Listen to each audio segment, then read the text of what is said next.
Good afternoon सब लोग को, गुड आफ्टरनून। देखिए, आपको कल समझाए थे बेसिक चीज़ों के बारे में, आज उसके आगे समझाएंगे। बेसिक वगैरह चीज़ें कंप्लीट हो जाए। आप लोग को बोले थे हम ऑक्सफोर्ड स्कूल एटलस लेने के लिए, एक एटलस की बुक बोले थे लेने के लिए। आप लोग के पास वो बुक रहनी चाहिए, तभी काम करेगा। फ्रंट इंड पे जब 6-7 हज़ार लड़के आ जाए सब, तो बाकी लड़कों को बैक इंड पे लगा दीजिएगा, ठीक है। आगे देखते हैं बाबू, आज का क्लास स्टार्ट करते हैं। सब लोग को गुड आफ्टरनून।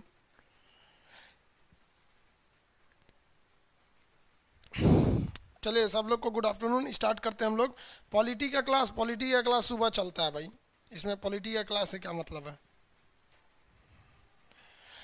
यहाँ स्टार्ट करते हैं हम लोग। देखिए, ये वाला कॉन्टिनेंट कौन सा है? एशिया कॉन्टिनेंट है। दुनिया में कितने महाद्वीप थे? आपको बता दिए थे 7 महाद्वीप थे। कौन सा डूबा हुआ महाद्वीप था? तो जिलैंडिया महाद्वीप डूबा हुआ था। देखिए, नक्शा के क्लास में पहले धीरे धीरे आपको कॉन्सेप्ट पढ़ना पड़ेगा। शुरुआत के 1 हफ्ते के क्लास काफ़ी धीमे चलेंगे, क्योंकि आपको अभी शुरू शुरू में आइडिया ही नहीं लगेगा। आप लोग के पास वो ऑक्सफोर्ड स्कूल एटलस होना चाहिए, स्कूल एटलस, स्टूडेंट नहीं, स्कूल एटलस होना चाहिए था। वो एटलस अगर नहीं रहेगा तो फिर आपको प्रॉब्लम आएगी। आपको कई बार बोल चुके हैं, आपके पास वो एटलस होना चाहिए। एटलस आपको दिखाई भी दिए थे, कितने लोग लिए हैं लोग उसको। और नहीं लेंगे तो फिर दिक्कत हो जाएगा आप लोग को। ये वाली बुक अगर नहीं लेंगे तो फिर पढ़ेंगे किस चीज़ से? हम तो आपको यहाँ से पढ़ाएंगे, ठीक है। आपको तो ये वाली बुक लेनी ही पड़ेगी ना। ये वाला बुक नहीं लेंगे तो फिर काम कैसे चलेगा? सब लोग के पास ये बुक 1 से 2 दिन के अंदर हो जाना चाहिए, वरना 1 से 2 दिन बाद जब पूरा फुल फ्लेडेड से स्टार्ट कर देंगे तो फिर समझ में नहीं आएगा आपको।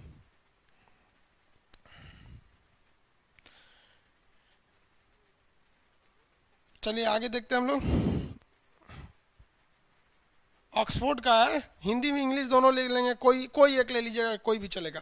अगर स्टूडेंट वाला ले लिए हैं, देखिए कोई एक लीजिएगा, ये लेंगे तो ये सस्ता पड़ता है। और अगर दूसरा कोई ले लेंगे ना, तो हम पेज नंबर कोई और बोलेंगे। जैसे हम इस बुक का बोल दिए पेज नंबर 45 खोलिए, और आपके पास 40 दूसरा बुक है तो उसमें भी रहेगा, लेकिन वो चीज़ चला जाएगा किसी और पेज में। फिर आपको क्या होने लगेगी, प्रॉब्लम होने लगेगी। इसलिए ये वाली बुक ज़्यादा प्रीफर कीजिए इसको लेने के लिए। ये सस्ता है इसलिए हम आपको बोल रहे हैं। ये वाली बुक थोड़ी ज़्यादा सस्ती होने की वजह से या इजी है इसको लेना। आगे आज हम लोग स्टार्ट करते हैं, एशिया के बारे में कुछ समझना चालू करते हैं। ये महाद्वीप कौन सा भैया? एशिया महाद्वीप है। एशिया महाद्वीप में एक सब कॉन्टिनेंट है। एशिया कॉन्टिनेंट के अंदर एक सब कॉन्टिनेंट है जिसे हम कहते हैं उप महाद्वीप। क्या कहेंगे बाबू? उप महाद्वीप के नाम से उसे जानते हैं। अब ये उप महाद्वीप क्या चीज़ होता है? तो किसी भी कॉन्टिनेंट के अंदर का एक ऐसा एरिया जो पहाड़ों से थोड़ा सा कट जाता है, उसे हम सब कॉन्टिनेंट कहते हैं। जैसे यहाँ से यहाँ पर एक पर्वत है जिसका नाम है हिंदू कुश पर्वत। हिंदू कुश पर्वत के इस साइड में रहने वाले लोगों को हिंदू कहा जाता है। इसलिए आप हिंदू को किसी रिलीजन से जोड़ के नहीं देखिएगा। हिंदू कोई धर्म नहीं है, ये एक एरिया के लोगों का नाम है। जैसे बिहारी, बिहारी कोई धर्म का नाम थोड़ी है भाई। बिहार में रहने वाला मुसलमान भी बिहारी है, हिंदू भी बिहारी है, जैन भी बिहार है। कश्मीर में रहने वाला कश्मीरी, महाराष्ट्र में रहने वाला मराठी। तो उस तरह से इस पर्वत के इस साइड रहने वाले, हिंदुकुश पर्वत के इस साइड रहने वाले को हिंदू कहा जाता था। लेकिन यहाँ पर 90% जो जनसंख्या थी पहले, वो सनातन धर्म को मानती थी। इसलिए इस हिंदुओं में ज़्यादातर सनातन धर्म वालों को क्या कहा जाने लगा? हिंदू कहा जाने लगा। अब जबकि अगर खुद देखिए, हिंदू धर्म तो है नहीं, ये तो एक नाम है। इसे क्या कहा जाता है? ओरिजिनल धर्म तो सनातन धर्म है, जबकि इसे क्या कहने लगे लोग? हिंदू कहने लगे, क्योंकि यहाँ ज़्यादातर सनातन धर्म को मानने वाले थे। ऐसे ही एक प्रॉब्लम मुसलमानों के साथ हो गई। मुसलमानों में क्या होता है कि अगर कोई बड़ा व्यक्ति है तो उसे हजरत कहा जाता है। हजरत आप बैठिए, समझ में गया? और कोई नॉर्मल आदमी है तो जनाब बोले, और जनाब बैठिए, जनाब या हजरत कहते हैं।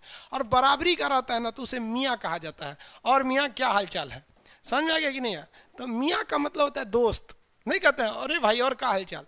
तो मियाँ का मतलब क्या होता है? दोस्त। तो मुसलमानों में उर्दू में क्या कहा जाता है? और मियाँ सब ठीक ठाक। तो एक मुसलमान दूसरे मुसलमान को कहता था और दोस्त ठीक हो? तो वो भी बोलता है हाँ दोस्त हम भी ठीक है। और मियाँ तुम कैसे हो?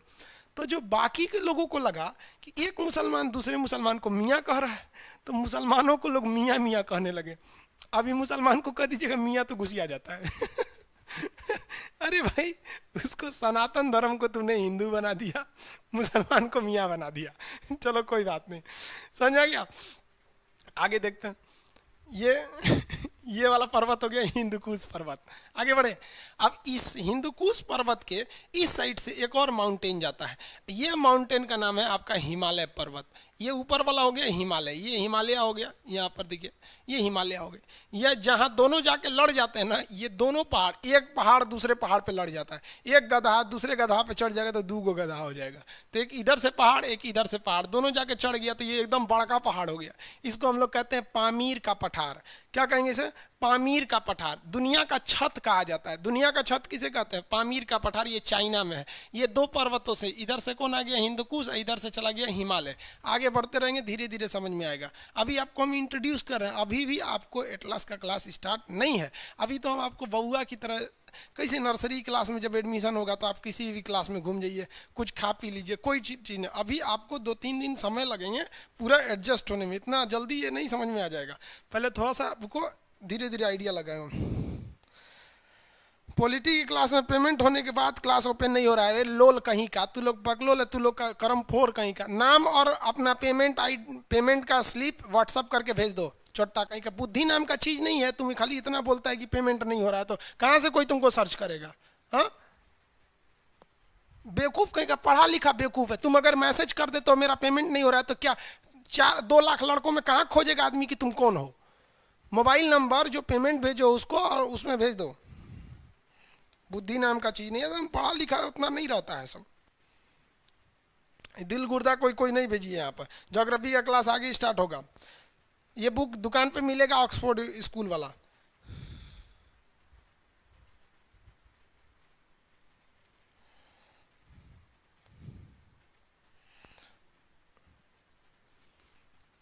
चलिए आप लोग देखिए, कोई डाउट रहे बस वही पूछा कीजिए।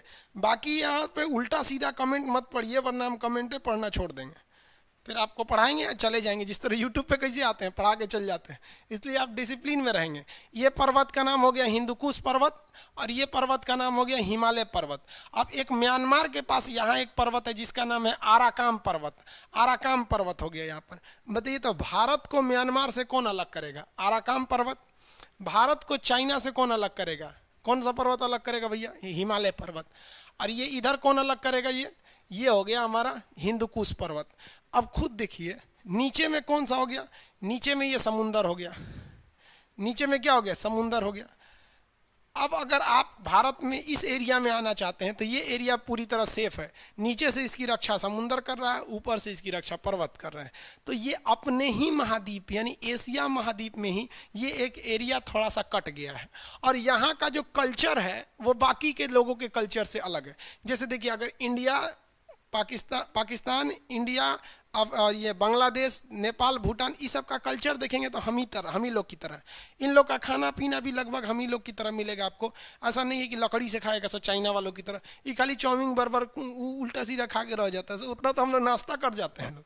तो इन लोग का कल्चर भी एक जैसे है, इसलिए इसे हम लोग सब कॉन्टिनेंट कहते हैं, इसे हम लोग उप महाद्वीप कहते हैं। अब आप बताइए इस उप महाद्वीप में आपको सबसे बड़ा देश कौन सा दिख रहा है? तो इसमें सबसे बड़ा देश भारत दिख रहा है। तो इसे हम भारतीय उप महाद्वीप या इंडियन सब कॉन्टिनेंट कहते हैं। इस इंडियन सब कॉन्टिनेंट में कौन कौन आएगा? तो आपको यहाँ से दिखेगा भारत आएगा, यहाँ दिखेगा पाकिस्तान। तो इंडिया, पाकिस्तान, नेपाल, भूटान। यहाँ ये है नेपाल, यहाँ है भूटान। तो यहाँ कौन कौन आएगा? देखिए बताइए, पहला इंडिया, पाकिस्तान, नेपाल, भूटान, और ये है आपका बांग्लादेश। ये बांग्लादेश। म्यांमार तो आएगा नहीं, ये पहाड़ के इस साइड चला गया। चाइना आएगा नहीं, ये पहाड़ के उस साइड चला गया। अफगानिस्तान भी पहाड़ के उस साइड चला गया। तो जो जो इस पहाड़ के अंदर आते हैं वो भारतीय उप महाद्वीप में आते हैं। इसमें क्वेश्चन रहेगा, क्या श्रीलंका आएगा? श्रीलंका नहीं आएगा। रीजन क्या है? ये समुंदर के बाहर चला गया। मालदीव आएगा? नहीं आएगा। भारतीय उप महाद्वीप में श्रीलंका और मालदीव नहीं आते हैं सब। तो भारतीय उप महाद्वीप में कौन कौन आएंगे? पांचों देश का नाम बताइए। भारत, पाकिस्तान, भारत, पाकिस्तान, नेपाल, भूटान, इधर बांग्लादेश। भारत, पाकिस्तान, नेपाल, भूटान, बांग्लादेश। ये लाइन से याद रहेगा ना? कैसे याद रहना है? देखिए इसमें पीओके का नक्शा जो है ना थोड़ा सा उधर दिखा दिया है। ये वाला एरिया पीओके है। जब इंडिया पढ़ाएंगे तब बता देंगे पीओके उतना काट लिया था। आगे देखिए, पहला देश बोलिए तो भारत, पाकिस्तान, नेपाल, भूटान, बांग्लादेश। पांचों याद रहेंगे सब ना? कौन कौन आते हैं सब? लाइन से बोलिएगा। लाइन गड़बड़ नहीं होनी चाहिए, सीक्वेंस नहीं गड़बड़ होना चाहिए। भारत, पाकिस्तान, नेपाल, भूटान, बांग्लादेश। भारत, पाकिस्तान, नेपाल, भूटान, बांग्लादेश, ये भारतीय उपमहाद्वीप में आते हैं। आपसे कहेगा इनमें से कौन सा देश भारतीय उपमहाद्वीप में नहीं आता है, तो भाई इन पांचों को छोड़ के तो कोई भी नहीं आता है। लेकिन आप ऑप्शन नंबर बी लगा दीजिएगा, श्रीलंका लिखा रहता है, ठीक है। क्वेश्चन आएगा इनमें से कौन सा भारतीय उपमहाद्वीप में नहीं आता, ऑप्शन नंबर बी, पढ़िएगा भी नहीं, श्रीलंका लिखा रहता है। समझ में आ गया? पढ़ा पढ़ा के हम बुढ़ा गए, नक्शे पढ़ा पढ़ा के। चलिए आगे समझते हैं। तो ये आपको उपमहाद्वीप हो गया। अब हम एशिया महाद्वीप में एंट्री करते हैं, हल्का फुल्का पढ़ते पढ़ते, थोड़ा थोड़ा एंट्री करेंगे लोग, डेली डेली थोड़ा थोड़ा, फिर आपको ये टोटल कॉन्टिनेंट महाद्वीप याद हो जाएंगे। एशिया महाद्वीप में उपमहाद्वीप तो ये हो गया। एशिया महाद्वीप में स्टार्ट हम लोग करते हैं तो साउथ से चालू करते हैं। देखिए किसी भी नक्शा को अगर आप लेंगे तो किसी भी नक्शा में नीचे का एरिया जो होता है वो साउथ होता है। ये कौन सा हो गया? साउथ हो गया। नीचे का एरिया साउथ, और ये ऊपर का एरिया नॉर्थ, ये इधर का एरिया वेस्ट, ये ईस्ट, यानी नीचे का एरिया दक्षिण होता है। क्या होता है? दक्षिण होता है। तो समझिए आगे, एशिया के नीचे यानी साउथ एशिया के, एशिया के नीचे यानी साउथ एशिया, एशिया के नीचे क्या हो जाएगा? South Asia. साउथ एशिया के लोगों ने एक एसोसिएशन बनाया। क्या बनाया? एसोसिएशन। साउथ एशियन नेशन ने क्या बनाया? एक एसोसिएशन बनाया। किस लिए एसोसिएशन बनाया?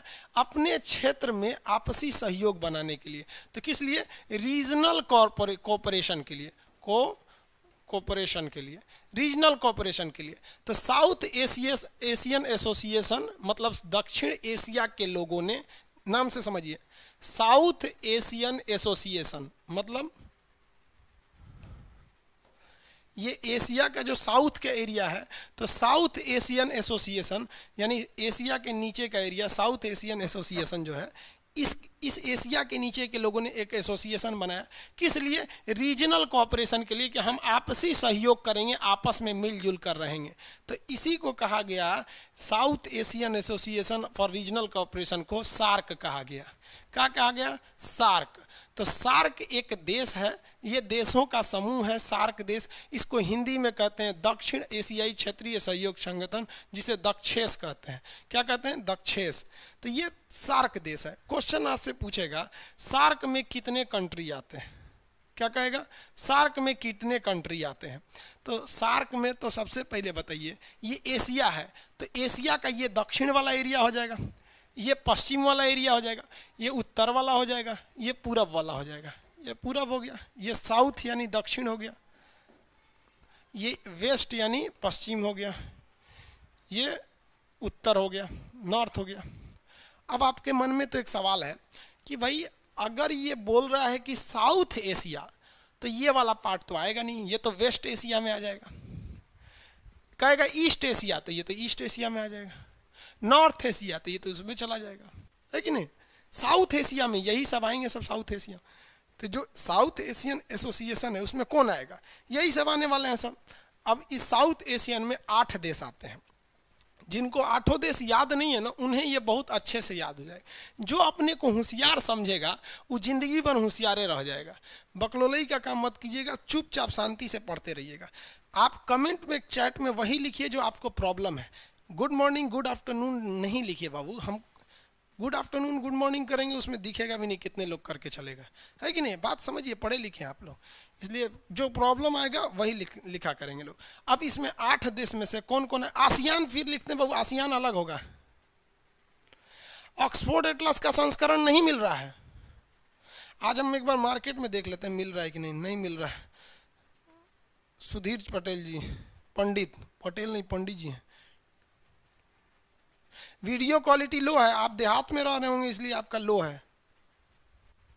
8 देश आते हैं, देखिए ध्यान से। सार्क में पहले सार्क देखिए, फिर 8 देश आते हैं। सब लोग अब कंसंट्रेट होइए यहाँ पर। पहला देश आता है मालदीव। ये एशिया का सबसे छोटा देश है, इतनी टुकड़ों में है।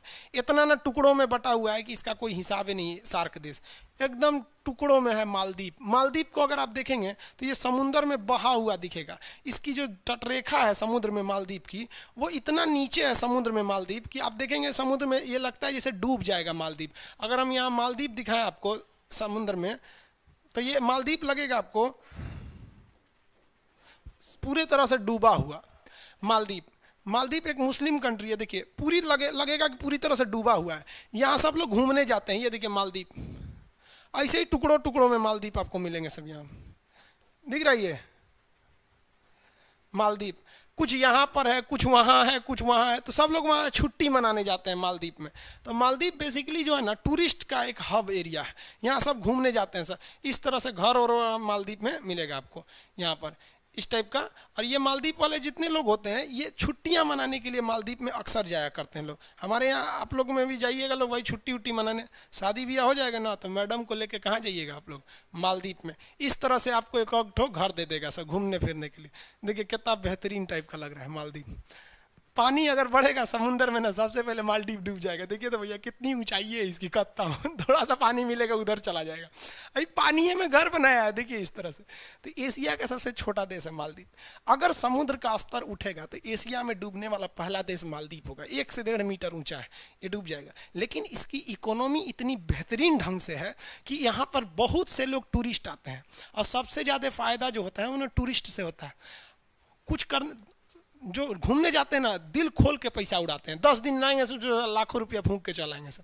और जो परमानेंट वहीं का रहने वाला है उसको पता है कौन सा सामान महंगा मिलेगा कौन सस्ता मिलेगा। अब देखिए ना कितना बेहतरीन है, झोपड़ी टाइप का बना दिया, अंदर एसी है, यहाँ बाहर कुर्सी लगा दिया बैठने के लिए। यहाँ एक तो आपको छोट मोट ऐसे मछली उछली मारते रहिए, यहाँ ज़्यादा गड्ढा होगा नहीं यहाँ पर। खूब बेहतरीन बना दिया मालदीव को। तो एशिया में सार्क में सबसे नीचे कौन आ गया, मालदीव आ गया।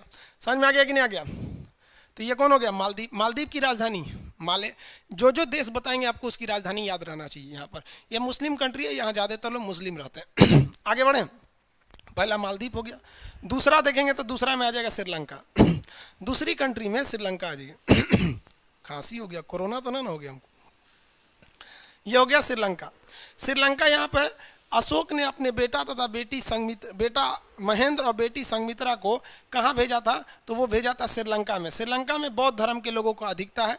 यहाँ रावण भी था, आपको पता है कि रावण कहाँ का था, श्रीलंका का रहने वाला। श्रीलंका की पहले राजधानी कोलंबो थे, अभी श्री जयवर्धनपुरम हो गई है। तो सार्क में पहला देश नीचे से बोलिए तो मालदीव, दूसरा हो गया श्रीलंका। समझ में आ गया। सीता जी 83 दिन की 84 दिन तक लंका में रही थी और वापस शुद्ध आई थी पवित्र रूप से। ये मर्यादा पुरुषोत्तम की राम की बहादुरी से ज़्यादा रावण की इंसानियत थी। वो एक सतयुग था जो इंसानियत था। हालांकि रावण को तो श्राप था कि सीता जी के पास जाएगा तो जल के भस्म हो जाएगा। वो तो बेचारा अपने पिंड छोड़ाने के लिए सीता जी का अपहरण किया कि राम जी के हाथ में मरेंगे तो हमारा राक्षस योनि से फुर्सत मिलेगा। ये तो विधि का विधान था। तो ये श्रीलंका। अभी आप कहेंगे कि सर श्रीलंका के बारे में ज़्यादा कुछ बताए नहीं, तो बाबू पहले आप ये देख लीजिए श्रीलंका है क्या, फिर हम श्रीलंका के अंदर जाके एक एक एरिया बताएंगे जो एग्जाम में पूछता है। पॉइंट पेड्रो क्या है, एलिफेंटा क्या है, यहाँ पर आपकी महावली गंगा क्या है, हम्बन टोटा क्या चीज़ है, ये सारी चीज़ें आपको बताएंगे। लेकिन एक दिमाग में पहले रफली आइडिया रहना चाहिए। अब जैसे हम आपको बता दें जर्मनी क्या, पता नहीं इसमें जर्मनी है क्या। अभी आप देखे होंगे ना आर्मेनिया के जहाज को मार के गिरा दिया, तुर्की ने गिरा दिया यहाँ पर। तो पहले आपको वहाँ पता तो रहना चाहिए। आपको यूट्यूब पे अभी वीडियो डालेंगे शाम को रात में कि आर्मेनिया के जहाज को मार के गिरा दिया, तो नक्शा में पता रहेगा, तब ना पता चलेगा कि भारत से कितना दूर है आर्मेनिया, किसको ज़्यादा खतरा है इससे। तो ये श्रीलंका दूसरा हो गया। उसके बाद इंडिया को आपको हम लगभग 1 महीना पढ़ाएंगे इंडिया के बारे में, तो इसलिए इंडिया के बारे में अभी ज़्यादा डिटेल से नहीं, अभी पूरे वर्ल्ड को देखते हैं। पहला देश बोलिए, मालदीव, श्रीलंका, भारत। पहला मालदीव, श्रीलंका, भारत। भारत के बाद पाकिस्तान, ये भी साउथ एशिया में आता है। ये भी किस में आता है, साउथ एशिया में। पाकिस्तान के बारे में भी डिटेल से बताएंगे। अभी पहले देश का नाम याद रखिए। कितने देश हो गए सब, 4। पहला मालदीव, श्रीलंका, भारत, पाकिस्तान। इसके बाद आता है अफगानिस्तान। अफगानिस्तान भले किस में नहीं आता है, मतलब सब कॉन्टिनेंट में नहीं आता है, लेकिन ये एशिया के दक्षिणी भाग में ही स्थित है। ये इसको एशिया का दक्षिण एशिया कहते हैं। देखिए ना नीचे स्थित है। इसमें पहला बोलिए मालदीव, श्रीलंका, भारत, पाकिस्तान, अफगानिस्तान। मालदीव, श्रीलंका, भारत, पाकिस्तान, अफगानिस्तान। ये चारों याद रहेंगे, फटाफट बोलिए 5 ठो। मालदीव, श्रीलंका, भारत, पाकिस्तान, अफगानिस्तान। यहाँ हो गया अफगानिस्तान। इधर देखेंगे नेपाल, भूटान, नेपाल, भूटान, बांग्लादेश, नेपाल, भूटान, बांग्लादेश, नेपाल, भूटान, बांग्लादेश। चलिए याद हो गया आपको कितने देश हैं, 8। पहला, आंख बंद करिए सारे लोग, अकेले में बैठ के पढ़िएगा, अब बोल बोल के पढ़िएगा वरना याद नहीं होगा नक्शा। पहला मालदीव, श्रीलंका, भारत, पाकिस्तान, अफगानिस्तान, नेपाल, भूटान, बांग्लादेश। अगर ऐसे याद करेंगे ना तो अगर गलती से कोई एक देश भूल भी गया ना तो आपके दिमाग में रहेगा। आप लोग गलती कैसे करते हैं, 8 देश पता है कितने हैं, याद कैसे करेंगे? नेपाल, श्रीलंका, भूटान, कहेंगे ले कौन छूट गया, पते नहीं चला। यही है हमारे हिंदुस्तान की खराबी, ऐसी पढ़ा दिया जाता है लड़कों को, क्योंकि उन्हें पता ही नहीं चलता हम कौन सा बोले कौन सा छूट गया। लाइन से बोलना है आप लोग को, लाइन से बोलिए फटाफट, कमेंट करके लिखेंगे। कमेंट में देखें केवल पहला अक्षर, जैसे एम से मालदीव, श्रीलंका, इंडिया, पाकिस्तान, अफगानिस्तान, नेपाल, भूटान, बांग्लादेश। हो गया? ऐसे एक एक अक्षर करके लिखते चलिए, फटाफट कमेंट करके बताएंगे। पहला मालदीव, श्रीलंका, भारत, पाकिस्तान, नेपाल, भूटान, बांग्लादेश। हो गया? मालदीव, श्रीलंका, भारत, पाकिस्तान, नेपाल, भूटान, बांग्लादेश। इस तरह से याद रखना है। आपको लोगों को लगेगा बड़ी पढ़ने में विद्वान है, पढ़ाई कुछ भी नहीं है बाबू, बहुत सिंपल है। 8 देश, 8 देश मतलब मुश्किल से 3 सेकंड, मुश्किल से कितना second? 3 second. Maldives, Sri Lanka, Bharat, Pakistan, Nepal, Bhutan, Bangladesh, 2 second हुआ ही, समझ में आ गया? 2 सेकंड बहुत है, फटाफट लिख के जवाब दीजिए। Very good. मालदीव, श्रीलंका, आप पहला अक्षर भी लिखेंगे तो चलेगा, लेकिन सीक्वेंस गड़बड़ नहीं होना चाहिए, सीक्वेंस गड़बड़ नहीं। मालदीव, श्रीलंका, अरे पहले एल कौन देश है भैया, इसमें एल लिखते हैं, एस एल श्रीलंका, बस एस लिख दीजिए, समझ जाएंगे श्रीलंका। एस एल लिखने की क्या जरूरत है? आई से इंडिया, वेरी गुड, बहुत अच्छा, ऐसी जवाब आना चाहिए। देखिए इस तरह से जवाब आता है ना तो लगता है चलो पढ़ाना साक्षर हो गया। यहाँ पे ये जितने लोग फ्रंट इंड पर है, 6000 से ज़्यादा लड़के फ्रंट इंड पे हैं। और बैक इंड वालों का जवाब क्या है? बैक इंड वाले पे देखेंगे, बैक इंड वाले, बैक इंड पे जितने ज़्यादा लड़के हैं सबको बैक इंड पे भेजिएगा। हाँ श्याम लाल जी आपका, चलिए बाबू अफगानिस्तान सब कॉन्टिनेंट में नहीं आएगा, लेकिन वो हमारे सार्क में आ जाता है, ठीक है। बैक इंड वाला कह रहा है सर हम लोग क्या पैसा नहीं दिए? अरे भाई सब लोग पैसा दिए हैं, लोग लोड के हिसाब से होता है ना, बैक इंड और फ्रंट इंड ये सब लोड के हिसाब से होते हैं। चलिए ऐसा नहीं है। पूछ रहा है सर हम लोग बैक इंड वाले हैं, मतलब हम लोग किसी काम के नहीं है? भाई सब लोग काम के हैं, बैक इंड सर्वर तगड़ा होता है। आगे बढ़े, ये दिल बना के मत भेजो भाई, सबसे नफरत है। देखो भाई एक से एक कमेंट करते हैं। तिवारी जी, देखिए अनूप तिवारी जी हैं, ये क्या किया पता है? ये लड़का देखो कितना बदमाश है, ये सारे देश का नाम नहीं लिखा है, सारे देश का झंडा बना भेजा है। अरे तिवारी जी, अरे बाप रे, सब झंडा बना भेजा है। याद हो गया ना? अगर आपसे कोई पूछता है सार्क में कितने देश आते हैं, तो अगर आपने नाम बना दिया ना 8 के, कभी भी अगर किसी ने बोल दिया कि 8 है, सार्क में 8 देश हैं, बता देते ना, जान ले लेंगे हम उसका वहाँ पे। अगर कोई आपसे पूछता है कितने देश हैं, तो आप बोलिएगा हम बोलते हैं तुम गिन ले।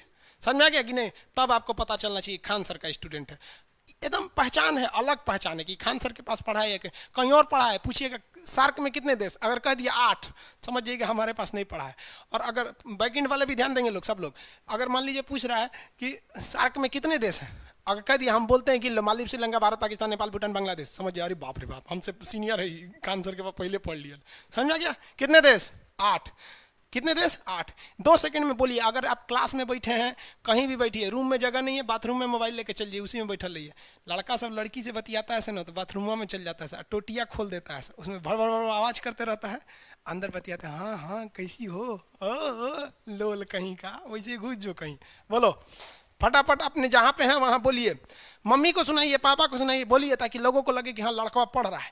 ऑनलाइन को आप ऑफलाइन बना दीजिए, समझ में आ गया कि नहीं? ऑनलाइन को क्या बना दीजिए? ऑफलाइन। जहाँ है वहाँ क्लासरूम की तरह रहना चाहिए। क्या चीज़ है? मालदीव, श्रीलंका, भारत, पाकिस्तान, नेपाल, भूटान, बांग्लादेश। मालदीव, श्रीलंका, भारत, पाकिस्तान, नेपाल, भूटान, बांग्लादेश। याद हो गया? मालदीव, श्रीलंका, भारत, पाकिस्तान, बांग्लादेश। मालदीव, श्रीलंका, भारत, पाकिस्तान, अफगानिस्तान, नेपाल, भूटान, बांग्लादेश। 8।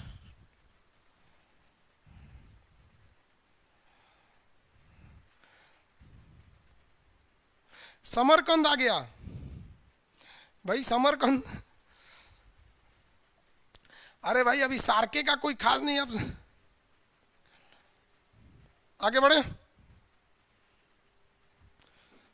चलिए देखिए यहाँ पे वो बफरिंग कर रहा है क्या? नहीं ना, दोनों का देखते रहिएगा, बैकएंड पे ज़्यादा ध्यान दीजिएगा, उस पर लड़कों का लोड ज़्यादा है।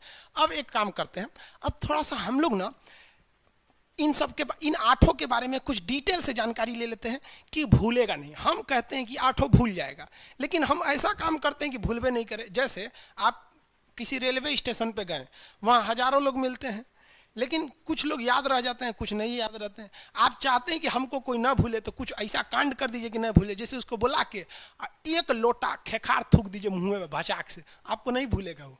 मतलब कुछ भी कीजिए लेकिन उसके साथ कुछ घटना होनी चाहिए। इन सब से घटनाओं को हम याद कर लेते हैं। चलिए थोड़ा शीत युद्ध के बारे में आपको ले चलते हैं। देखिए ये जो जगह है ना श्रीलंका, ये काफ़ी महत्वपूर्ण जगह है। इस श्रीलंका के नीचे का एक बंदरगाह है जिसका नाम है हम्बनटोटा। अब आपको ये श्रीलंका पूरी दुनिया में भी पता होना चाहिए कि वर्ल्ड का अगर नक्शा देखेंगे तो श्रीलंका कहाँ मिलेगा। हाँ, वर्ल्ड के नक्शा में श्रीलंका देखिए, ये वाला देखिए। वर्ल्ड जब नक्शा खुलता है ना तो इस पर कोई भी चीज़ क्लियर नहीं दिखती। इतना छोटा नक्शा में पूरा दुनिया को हटाएंगे तो क्लियर कैसे होगा। तो ये आपके अंदाजा पे डिपेंड करता है। देखो बाबू, ये है श्रीलंका, यहाँ ध्यान दें श्रीलंका। अब कंसेप्ट समझिए जो हम समझाने जा रहे हैं। ये है हमारा प्यारा हिंदुस्तान, ये हमारा हिंदुस्तान हो गया। और ये देखिए ये यूएसए, यूएसए हो गया, ये पहली दुनिया में आता था। ये सोवियत संघ रूस, रसिया, पुराना नाम सोवियत संघ, रसिया। यहाँ पर बात समझो बाबू, जब 1945 में द्वितीय विश्व युद्ध खत्म हुआ, सेकेंड वर्ल्ड वार जब खत्म हो गया था, तो सेकेंड वर्ल्ड वार खत्म होने के बाद इन लोगों में आपसी वर्चस्व की लड़ाई चालू हो गई, हम पावरफुल या तुम पावरफुल। अब इसे कहा गया शीत युद्ध या cold war. Cold war America और रूस के बीच में लड़ी गई एक ऐसा वार था जिसमें ये दोनों एक दूसरे पर एक भी गोली नहीं चलाएं, लेकिन पूरी दुनिया में गोली चला दिया सभी सब, खुद एक भी नहीं चलाया। ऐसा रूस चाहता था हम पावरफुल बन जाए, अमेरिका चाहता था हम पावरफुल बन जाए। रूस चाहता था दुनिया हमारे साथ आ जाए, अमेरिका चाहता था हमारे साथ आ जाए। जो लोग अमेरिका के साथ गए वो कहलाएं पहली दुनिया के देश, जो रूस के साथ गए वो कहलाएं दूसरी दुनिया के देश। अब जो अमेरिका का साथी था, मान लीजिए यहाँ से कोई कोलंबिया अमेरिका का साथी, तो रूस ससुरा इसको मारता था। अब देखिए, इसको मारता तो कहलाता वार, इसको महानाया तो कहलाया कोल्ड वार। मतलब यहाँ मारता तो युद्ध, ये हो गया शीत युद्ध। शीत युद्ध का मतलब ये नहीं कि ठंडी के दिन में लड़ाई लड़ा है। शीत युद्ध का मतलब है कि तुमसे जो जो रहेगा हम उससे नफरत करेंगे। आप देखिएगा घर में, आप हिंदुस्तान में बड़ी ज़्यादा शीत युद्ध होता है। मान लीजिए कि हमारा किसी व्यक्ति से झगड़ा है और हम किसी शादी में गए और वो व्यक्ति उस शादी में आ जाएगा ना तो हम वहाँ नहीं जाएंगे। अरे मतलब है हमसे ना झगड़ा है, उससे क्या मतलब है तुम्हें। तो इसे कहते हैं शीत युद्ध। तो शीत युद्ध चल रहा था। अमेरिका चाहती थी पूरी दुनिया मेरे साथ आ जाए पहली दुनिया में, रूस चाहता था पूरी दुनिया मेरे साथ आ जाए दूसरी दुनिया में। जवाहरलाल नेहरू बड़ी होशियार कहा कि हम कोनों में नहीं रहेंगे, हम तीसरी दुनिया में। तो इसने एक अलग से संगठन बना दिया जिसे कहा गया नॉन एलाइजिंग मूवमेंट। क्या कहा गया? Non aligning movement, NAM. आगे बताएंगे NAM, non aligning movement NAM कहा गया। समझ में आ गया? तो इसमें हम किसी के साथ नहीं है, इसे कहते हैं गुट निरपेक्ष, नॉन एलाइजिंग, हम किसी में नहीं है। तो भारत तीसरी दुनिया में था। अब देखिए रूस के साथ एक खराबी समझते चलिए। रूस के साथ खराबी क्या है कि ऊपर का ये एरिया जो है बर्फ से ढक जाता है, तो ये एरिया में बर्फ भयानक पड़ती है। आपको बताए हैं यहाँ ठंडा क्यों पड़ता है, क्योंकि सूर्य की किरणें नहीं जाएंगी, ये शीत कटिबंध में आ जाएगा, टुंड्रा और टैगा में। इसलिए रूस का ऊपर का बंदरगाह पानी से जम जाएगा और रूस ठंड के दिन में ऊपर से नहीं जा सकता है। और लड़ाई के मैदान में जब भी काम आती है तो नौसेना काम आती है। दूर की लड़ाई में, दूर मान लीजिए यहाँ से यहाँ जाना है तो पायलट थोड़े ना लड़ पाएगा, सोच रहा वहाँ से जहाज पायलट भरेगा, एक दिन 8 घंटा लगेगा इसको यहाँ जाने में। 8 घंटा गाड़ी चलाने के बाद आपको थक जाएंगे, कहें दो तरीका कौन लड़ाई लड़ेगा, पैदल सेना तो जाएगी नहीं। तब इसमें काम कौन आती है? नौसेना काम आती है।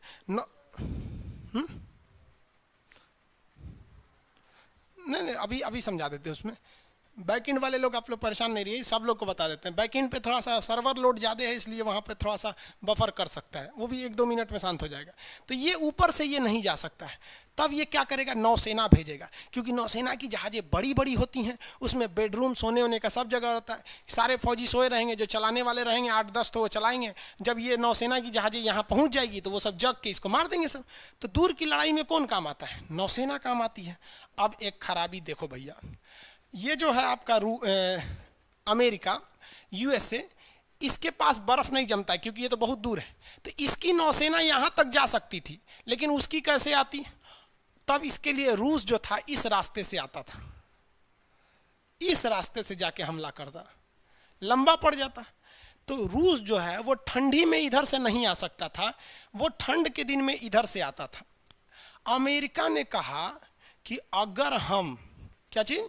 अगर हम रूस को इधर ही रोक दें तो ठंडी में ये इधर से आइए नहीं सकता, हम इधर रोक देंगे, और हम युद्ध जानबूझ करेंगे ठंड में कि ठंड में वो इधर से आएगा नहीं, इधर हम रोक देंगे, मरा जाएगा। तो इसके लिए अमेरिका ने शीत युद्ध में सहारा लिया किसका? श्रीलंका का। अब आइए श्रीलंका जो मेन टॉपिक था, यही है ना श्रीलंका। आइए, हम लोग का हिंदुस्तान है, हाँ, वर्ल्ड के नक्शा में बाबू क्लियर नहीं दिखता है, इसलिए क्लियर करने के लिए हम वहाँ ले जाएंगे आपको। यह है ना श्रीलंका आपका, ये भारत में, यहाँ क्लियर दिखेगा। वर्ल्ड के नक्शा में कैसे क्लियर दिखेगा कोई चीज़? तो यहाँ समझिए, आइडिया लगाइए यहाँ पे। तो अमेरिका ने श्रीलंका को खूब पैसा दिया, करोड़ों रुपया मदद दिया कि रेलवे बनाओ, ये बनाओ, वो बनाओ, दुनिया भर का चीज़। और उसके बाद कहा, ए श्रीलंका, तुम अपने नीचे का जो बंदरगाह है जिसका नाम है हम्बनटोटा, याद रखिएगा, हम्बनटोटा कहाँ पर है? श्रीलंका में है। हम्बनटोटा एक बंदरगाह का नाम है जो श्रीलंका में है।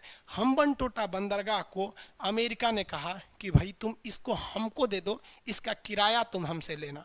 हम यहाँ पर रडार और ट्रांसमीटर स्टेशन बैठाएंगे जो ये बता सके कि यहाँ से कितनी जहाज़ें गुजर रही हैं। तो श्रीलंका ने कहा ठीक है, ले लीजिए, आप किराया देबे करेंगे, इतना हमको फ्री में मदद करबे किए, एगो बंदरगाह ले लीजिए, क्या हो जाएगा। श्रीलंका ससुरा निकला लोल, इसको पते नहीं कि इससे सबसे बड़ा सरदर्द हो जाएगा रूस को। और अभी चल रहा है शीत युद्ध। शीत युद्ध में दोनों जो है एक दूसरे के कट्टर दुश्मन थे सब। शीत युद्ध में दोनों क्या थे? एक दूसरे के कट्टर दुश्मन। अब ये बकलोल निकला श्रीलंका, दे दिया उसको बंदरगाह। अब यहाँ पर ये ट्रांसमीटर स्टेशन लगाने का काम चालू कर दिया। कौन से बंदरगाह पे? कमेंट करके बताएंगे बंदरगाह का नाम। बंदरगाह का नाम हम्बनटोटा। बंदरगाह का नाम फटाफट बताएंगे। बंदरगाह का नाम हम्बनटोटा। वेरी गुड, बंदरगाह का नाम हम्बनटोटा। बैकएंड वाले लोग सब लोग का जवाब सही है, हम्बनटोटा। बंदरगाह का नाम हो गया हम्बनटोटा। किसी को कोई दिक्कत नहीं? अब यहाँ समझिए, रूस जो था, रूस अगर चुपचाप हाथ से हाथ पे रख के बैठता तो रूस तो मारा जाता। ठंडी के दिन में उधर से जाएगा नहीं, इधर से जाएगा तो सब पता चल जाएगा कितनी जहाजें गई हैं। अमेरिका यहीं पे इंतजार करेगा, धो देगा यहीं पे, ला मार हो जाएगा, दूसरे के खेत में ही सुरक्षित हो जाएगा। तो रूस कहा कि अरे भाई साहब, श्रीलंका छोड़ दे, उसको मत दे। तो श्रीलंका का काहे नहीं देंगे, पैसा दिया है, भाड़ा देगा, देंगे हम। अब पगला गया रूस। तो रूस बोला भारत को, रूस किसको बोला? भारत को। हिंदुस्तान को कहा कि हिंदुस्तान, तुम हमारी ज़िंदगी आज बचा लो, ज़िंदगी भर हम तुम्हारा एहसान नहीं भूलेंगे। तो उस समय इंदिरा गांधी थी, कहीं क्या करना है बताइए, हम आपका एहसान कैसे भूलें, बोलिए क्या करना है। तो इंदिरा गांधी से कहा कि कुछ भी करिए आप, हमको मतलब नहीं है, आपको जितना पैसा चाहिए हम देंगे, आप बस यहाँ से अमेरिका को भगा दीजिए। किसको भगा दीजिए? अमेरिका को भगा दीजिए। अब अमेरिका को भगाना कैसे श्रीलंका से? तो श्रीलंका से भगाने के लिए भारत ने चाल चला। भारत ने क्या किया कि तमिलनाडु, ये श्रीलंका के, ये भारत का निचला राज्य है तमिलनाडु, तमिलनाडु के बहुत से लोग श्रीलंका में काम करते हैं, बसे हुए हैं श्रीलंका में। तो भारत ने कहा एक काम करते हैं, श्रीलंका से कैसे अमेरिका को भगाएंगे।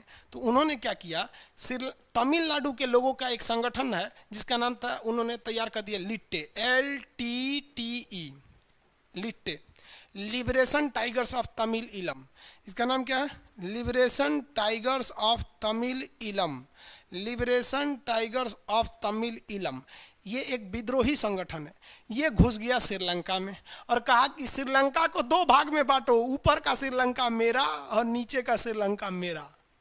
ये भाई श्रीलंका का हम तो अपने छोट हैं, हमरा और बांटेगा तो हम खत्म हो जाएंगे।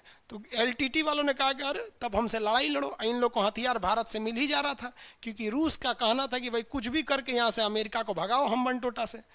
अब LTT वालों ने जितना काट मार हो गया श्रीलंका में, इतना बवाल हुआ LTT वालों से, इतना मार काट हुआ कि श्रीलंका समझ गया, श्रीलंका भारत से कह रहा है कि भारत काहे लिए ऐसा कर रहे हैं।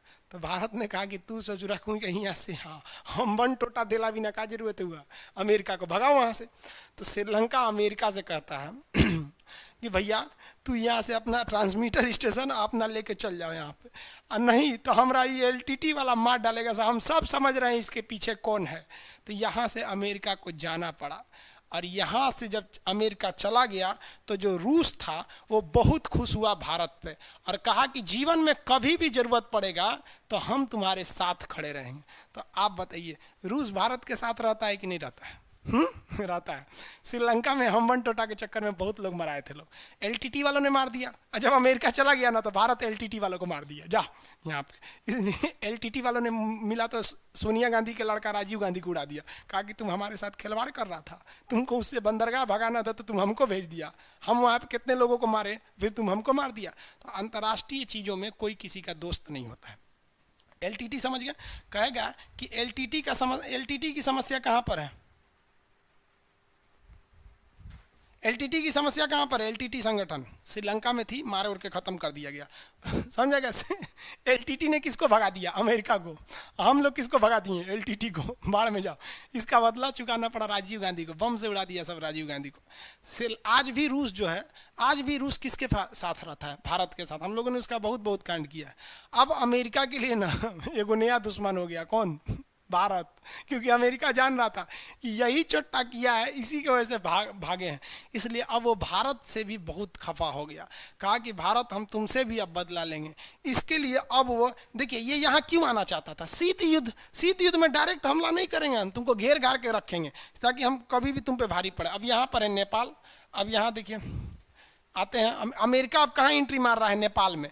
सोचा कि अगर नेपाल में घुस जाएंगे तो हमारा नया दुश्मन बना है भारत, इनको भी देख लेंगे, चीन को भी देख लेंगे, और यहाँ से जहाज लेके सड़क से घुस जाएंगे रूस में। यहाँ से कितना मिनट लगेगा? 20 मिनट में तो रूस घुस जाएंगे। इसलिए अब अमेरिका का निशाना श्रीलंका नहीं था, अमेरिका का निशाना था नेपाल। अब ये नेपाल में एंट्री कैसे करे? तो इसने क्या किया, देखा कि नेपाल के लोगों में आँख खराब होने की समस्या बड़ी ज़्यादा है, वहाँ की जलवायु ऐसी है कि बड़ी जल्दी आँख वहाँ डिस्टर्ब हो जाता है। तो अमेरिका ने अपने हजारों डॉक्टरों को नेपाल में भेजा और कहा कि देखो यहाँ के लोगों का आँख खराब हो जाता है, फ्री में इलाज करो। तो अमेरिका से आँख के हजारों डॉक्टर आए, फ्री में इलाज किए। यहाँ पर हॉस्पिटल खोला गया, कॉलेज खोला गया, यहाँ एक से एक आँख के डॉक्टर को बनाया गया। समझ में आ गया कि नहीं? आज भी आँख का इलाज होता है नेपाल में बहुत अच्छा से।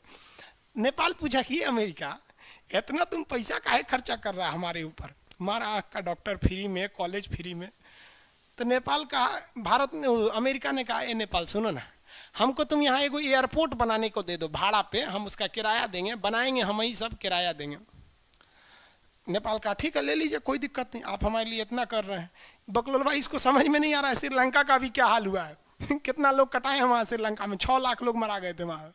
श्रीलंका का क्या, अभी ये एयरपोर्ट देने जा रहा है। जब यहाँ उस समय नेपाल में प्रधानमंत्री नहीं होते थे, राजा होते थे वहाँ पर, तो ये कहा ठीक है ले लीजिए हमसे एयरपोर्ट। जैसे वहाँ का राजा कहा कि ठीक है एयरपोर्ट ले लीजिए, नहीं खबर लीक हो गया, चाइना कहा कि रे नेपालवा कहीं चोट्टा कहीं का, तुम हमरे सीधाने ले आके तुम चाइना को देगा, अमेरिका को देगा।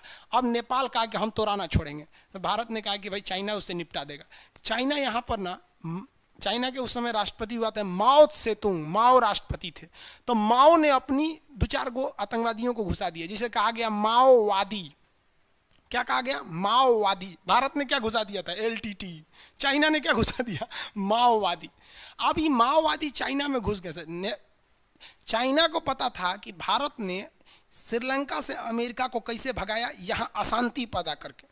तो ये भी कहा कि हम भी नेपाल में अशांति पैदा कर देंगे, नेपाल अपने कहेगा अमेरिका चल जाइए वरना हमारी शांति भंग हो जाएगी। माओवादियों को घुसा दिया और माओवादियों को चाइना ने हथियार दिया, मार धड़ाधड़ माओवादी नेपाल में मारने लगे। तो कहते यहाँ राजा नहीं रहेगा, यहाँ हमारा शासन रहेगा। राजा कहा कि दे तरीके एगो एयरपोर्ट के चक्कर में हमारा कुर्सी चल जाएगा।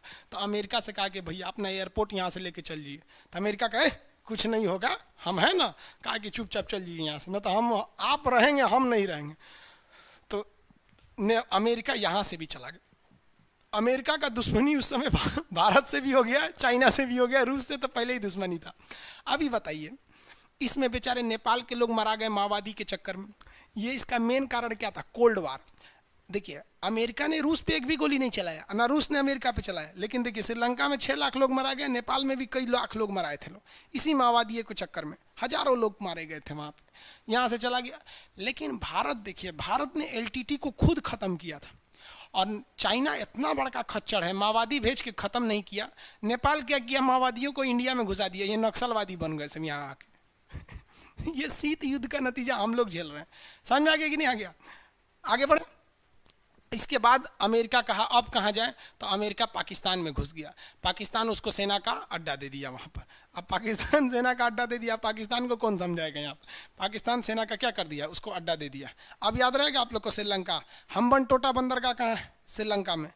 सार्क में कितने देश? 8। सार्क में कुल देशों की संख्या कितनी है?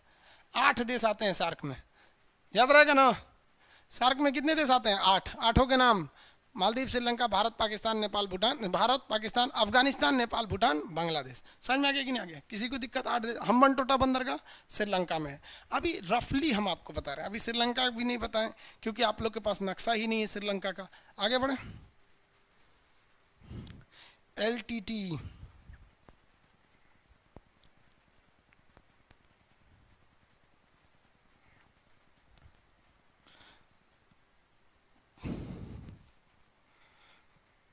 आगे बढ़ जाए ना।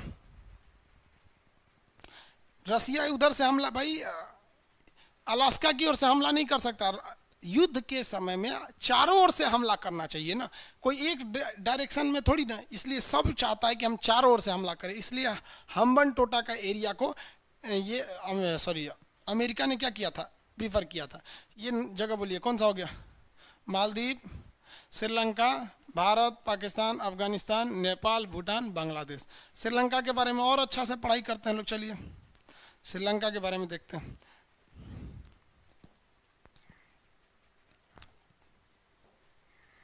देखिए श्रीलंका का आकार जो है ना आंसुओं की तरह, ये शेप में श्रीलंका।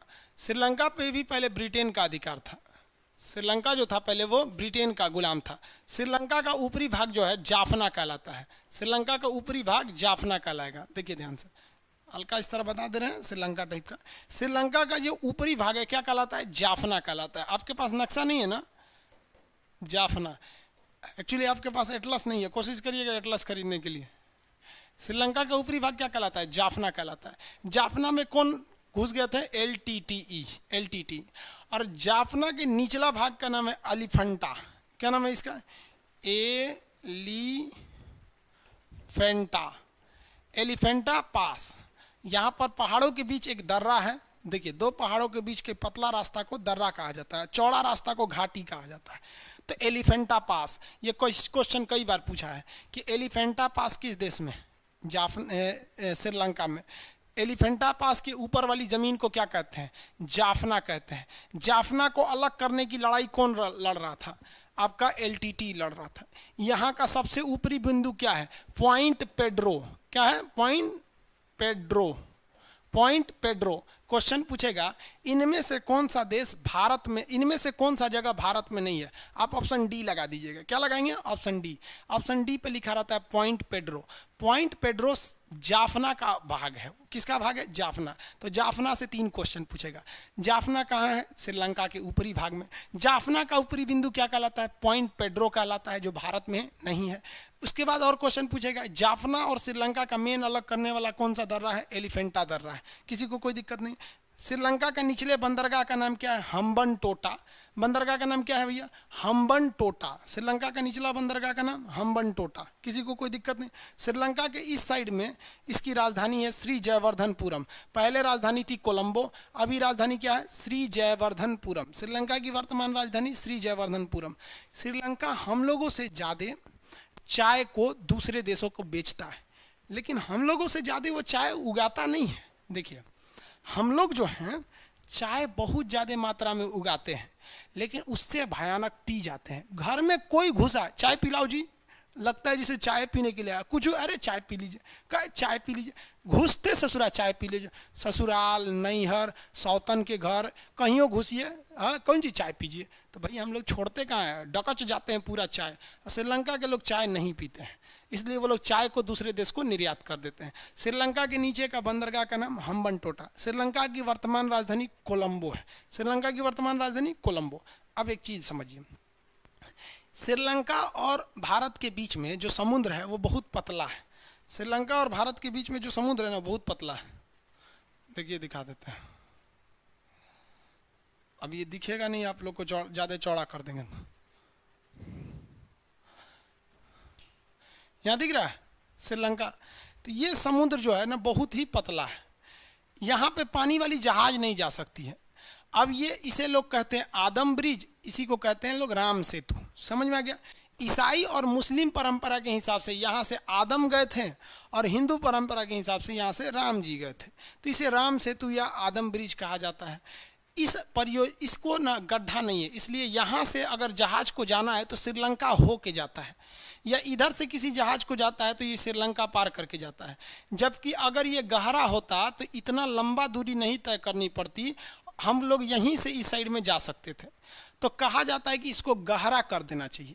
अब कुछ लोग इसका विरोध करते हैं कि राम जी का आप पुलवा तोड़ना चाहते हैं। अरे भैया हम काहे तोड़ना चाहते हैं, उसके बीचवा में से एगो पतला तनी सा गली बराबर रास्ता निकालना चाहते हैं ताकि उधर से जहाज चल जाए।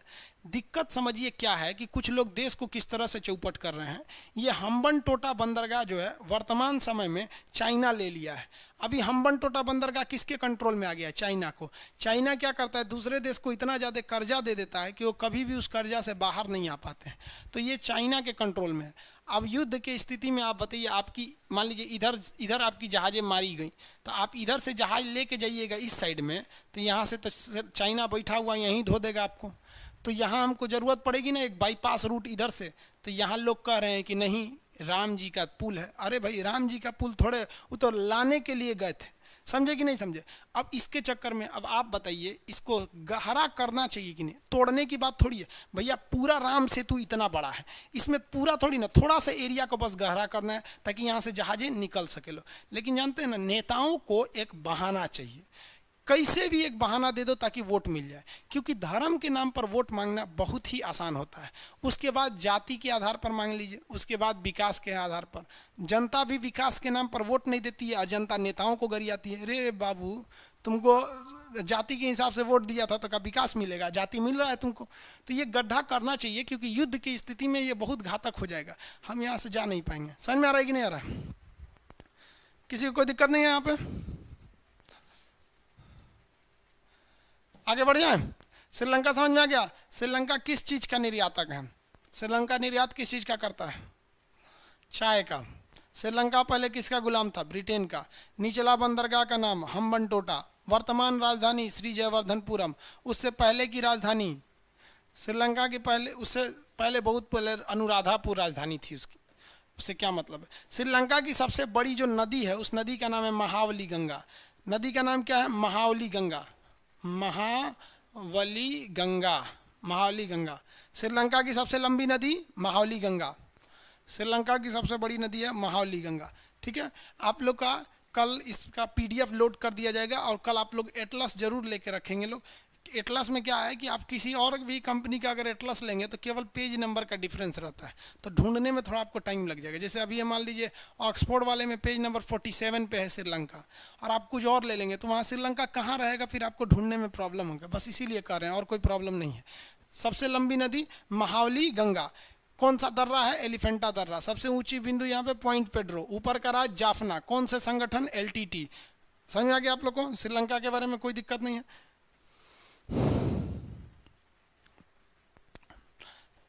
चलिए आप बताइए तो सार्क में कितने देश आते हैं? 8 आते हैं। 8 के नाम ये देखिए। अब सार्क देखिए तो बिल्कुल साउथ में मिलेगा। ये एशिया है ना, एशिया के बिल्कुल साउथ में मिलेगा। ये क्या कहलाएगा? सार्क।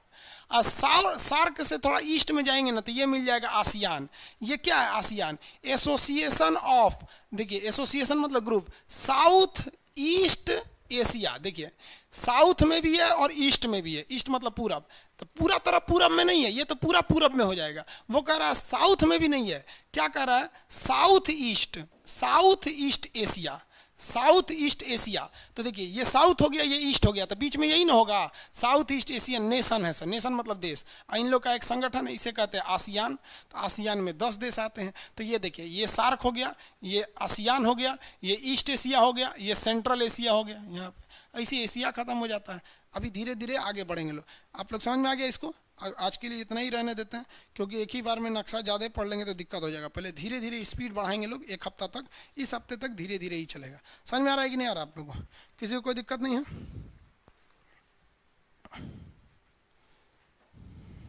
बुक के राइटर का नाम, नक्शा है इसमें, राइटर कहाँ से आएगा? सर्वे ऑफ इंडिया बनाती है, ऑक्सफोर्ड का है।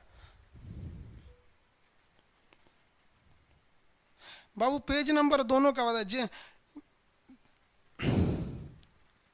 ज्ञानेंद्र कुमार बोल रहे हैं कि सर दोनों का पेज नंबर बता दीजिएगा। भाई कोई तीसरा किताब खरीद के ले जाएगा तो हम आपको पढ़ाई का चीज़ याद रखेंगे, पेज नंबर ही याद करते रहेंगे? हम किताब लेके यहाँ नहीं ना बैठते हैं। आगे देखते हैं हम लोग।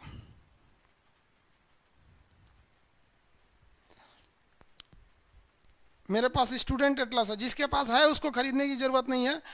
आप जब खरीदिएगा तो कोशिश कीजिएगा स्कूल एटलस खरीदने के लिए, ठीक है? एलटीटी वगैरह सब समझ में। पाकिस्तान का झंडा कौन ला रहा है इसमें? भेज देंगे पाकिस्तान, शांत हो जाओगे बाबू। हम पाकिस्तान का झंडा देख लेंगे, ब्लॉक कर देंगे तुमको इसमें। आगे चलते हैं, चलिए आज के लिए इतना ही रहने देते हैं। अब नेक्स्ट क्लास में करेंगे, धीरे धीरे समझना। आप लोग को ना पहले एक बार में एक ही बार में 25 को देश याद कराएंगे तो नहीं हो जाएगा, आपको पूरी दुनिया याद हो जाएगी। अब आपको काम क्या है कि अपने पड़ोस वड़ोस में जो भी मिले उसको क्या करना है, पढ़ा देना है। कहना है कि इधर इधर तो हम सार्क देश बताते हैं, आपके पास नक्शा रहना चाहिए, उससे आपको एटलस में उसको सार्क देश याद करा दीजिए। कितने देश हैं? 8। कौन कौन? कैसे बोलिए? कह के सुन सार्क में जानते कितना देश? कितना? मालदीव, श्रीलंका, भारत, पाकिस्तान, अफगानिस्तान, नेपाल, भूटान, बांग्लादेश। जो हो गया यहाँ पे। इतना भयानक पढ़िए ना कि आपका पड़ोसी डर जाए, वो डर के मारे पढ़ाई छोड़ दे। तो उसको लगना चाहिए ना कि भाई छोड़ देगा पढ़ाई तो आपके लिए कॉन्फिडेंस हो जाएगा, कंपटीशन आराम हो जाएगा। समझ में आ रहा है ना? अब नेक्स्ट क्लास में कल मिलेंगे। ओके, आज के लिए इतना ही। जय हिंद।